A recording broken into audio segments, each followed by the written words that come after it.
दोस्तों, इजराइल और हमास के बीच युद्ध शुरू हुआ और इस युद्ध में गाज़ा पूरी तरह से तबाह हो गया। सारी बातें आपको मालूम है, ज़्यादा कुछ बताने की ज़रूरत तो नहीं है। अब ऐसे में गाज़ा के लोग दुनिया की तरफ उम्मीद की निगाह से देख रहे हैं कि कौन सा देश उनके लिए कैसी मदद भेज रहा है, और अब कुछ देशों की तरफ से मदद भेजी भी गई है। आज की इस वीडियो में हम यही बताएंगे आप लोगों को कि कौन से देश ने कितनी मदद गाज़ा के लिए भेजी है, और जो इजिप्ट मुस्लिम देश होते हुए भी गाज़ा के लोगों के लिए बॉर्डर नहीं खोल रहा है, इसके पीछे क्या मकसद है, ये बात भी अब सामने आ चुकी है। इन्हीं सारी चीज़ों पर बात करेंगे, लेकिन इसी बीच खबर आ रही है कि सबसे बड़ी मदद जर्मनी ने की है गाज़ा के लोगों की। जर्मनी ने पहले तो फिलिस्तीनी शहर को दिए जाने वाले डेवलपमेंट फंड्स को सस्पेंड कर दिया, क्योंकि जब हमला किया हमास ने इसराइल के ऊपर तो उसके बाद जर्मनी ने यह कदम उठाया था। लेकिन अब जिस तरह से इसराइल के हमलों के बाद फिलिस्तीन का हाल हुआ है, वहाँ की स्वास्थ्य सेवाएं, खाना पानी, बिजली सब कुछ बंद हुआ है। अब जर्मनी की तरफ से ऐलान किया गया है कि वो $53 मिलियन मदद देगा गाज़ा को। 1 मिलियन का मतलब होता है 10 लाख, तो 53 मिलियन का मतलब आप जोड़ लेना, $53 मिलियन मदद देने का ऐलान जर्मनी ने कर दिया है। $53 मिलियन फिलिस्तीनी शहर के लिए, वहीं 125 मिलियन यूरो गाज़ा शहर के लिए दे रहा है। पानी की कमी को पूरा करने के लिए, वाटर प्लांट बनाने के लिए, स्वच्छता के लिए, क्योंकि गाज़ा के हालात बहुत बुरे हो गए हैं।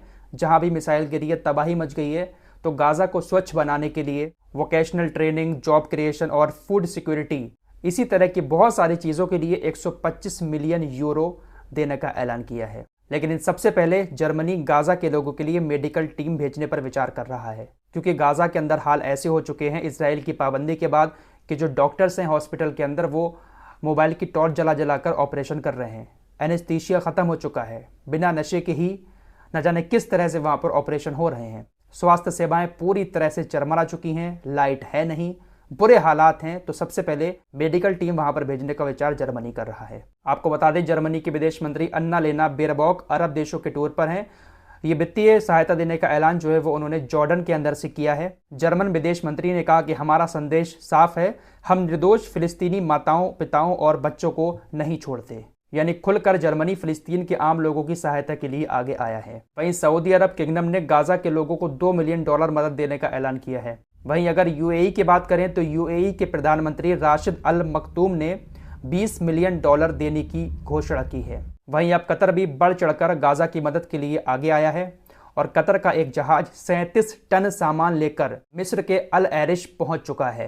ये जो 37 टन सामान पहुंचा है, इसमें खाना है, दवाइयां हैं और ज़रूरी सामान हैं। आपको बता दें, जितना भी सामान गाज़ा के अंदर जाएगा ये मिस्र के बॉर्डर से जाएगा, और मिस्र अपना बॉर्डर इस वक्त नहीं खोल रहा है। बताया जा रहा है कि तकरीबन 200 ट्रक लोड खड़े हैं। इन 200 ट्रक में तकरीबन 3000 टन सामान है जो गाज़ा के लोगों के लिए भेजा गया है देशों के द्वारा।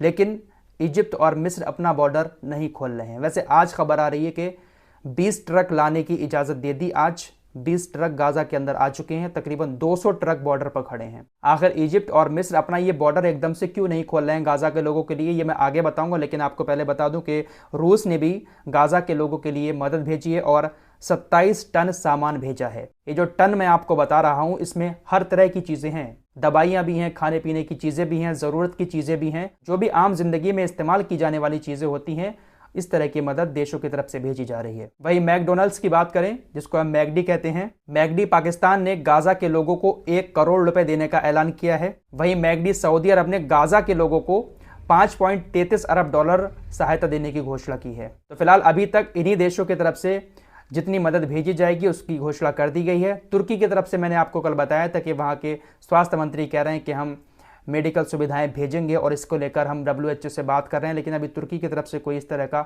स्टेटमेंट सामने नहीं आया है। फिलहाल ये देश हैं जिन्होंने मदद को हाथ बढ़ाया है। लेकिन ये मदद गाज़ा के लोगों तक इजिप्ट के बॉर्डर से ही पहुंचेगी, लेकिन वो बॉर्डर खुल नहीं रहा है।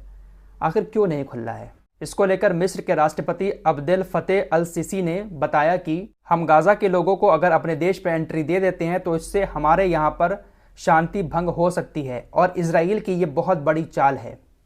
इजराइल गाज़ा के लोगों से कह रहा है कि आप उस बॉर्डर की तरफ जाइए, और ऐसा माहौल बना रहा है कि ये मिस्र, इजिप्ट और जो जॉर्डन वगैरह हैं इस्लामिक देश, इन शरणार्थियों को अपने देश के अंदर पनाह दे दें। राष्ट्रपति ने कहा कि इजराइल फिलिस्तीनियों को स्थायी रूप से जॉर्डन और मिस्र के अंदर स्थापित करवाना चाहता है, ताकि वो आराम से गाज़ा पर फिर कब्जा कर सके।